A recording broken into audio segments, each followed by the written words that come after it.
ہر وہ دل جس کے اندر خوف خدا نہیں ہے وہ ایک پرانی اور ویران وادی کی طرح ہے۔ دنیا کی خواہش ایک ایسی گندی سواری ہے جو مصیبتوں کے اندھے گڑھے میں گرا دیتی ہے۔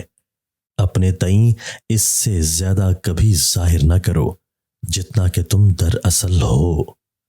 اگر دنیا کی طرف سے کوئی مصیبت آئے تو صبر سے کام لو۔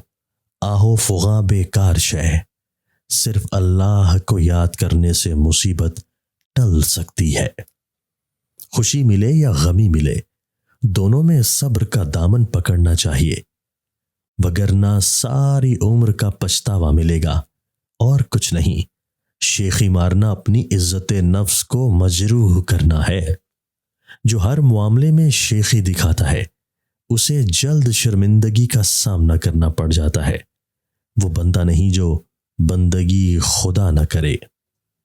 لباس کی خوبصورتی کے بجائے اپنے کردار کی خوبصورتی پر توجہ دو۔ دعاؤں کے ساتھ عمل نہ ہو، کردار نہ ہو، اخلاص نہ ہو تو دعائیں زمین کے کناروں سے باہر نہیں نکل سکتی۔ جو گناہگار خود کو نادم اور شرمندہ محسوس کرتا ہے اللہ اس کو ضرور توبہ کرنے کی توفیق عطا فرماتا ہے۔ جو بارگاہ الہی میں عاجزی و انکساری کرتا ہے اس پر اللہ تعالیٰ اپنا فضل و کرم نازل کرتا ہے۔ توبہ کرنے کے بعد اس توبہ پر ثابت قدم رہنا ہی اصل توبہ ہے۔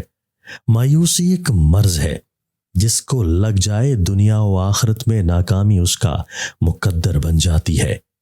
جس کی نیت میں کھوٹ رہتا ہے وہ کبھی بھی پرسکون نہیں رہ سکتا، بے چینی اس کا مقدر بن جاتی ہے۔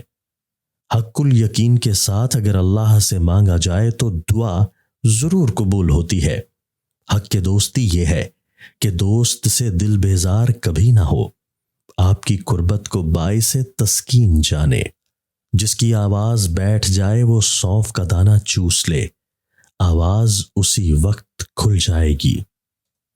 دوستی ہمیشہ ایسے بندوں سے کرو جو انسانی نقطہ نظر سے دوستی کے لائق ہوں۔ جو لائق نہ ہو اس سے دور رہنے ہی میں تمہاری کامیابی ہے۔ علم حاصل کرنے میں جس قدر تم سے کوشش اور جد و جہد ہو سکے کرو، مال و دولت کی بھی پرواہ نہ کرو، تب جا کر تم اصل علم سے آراستہ ہو پاؤ گے۔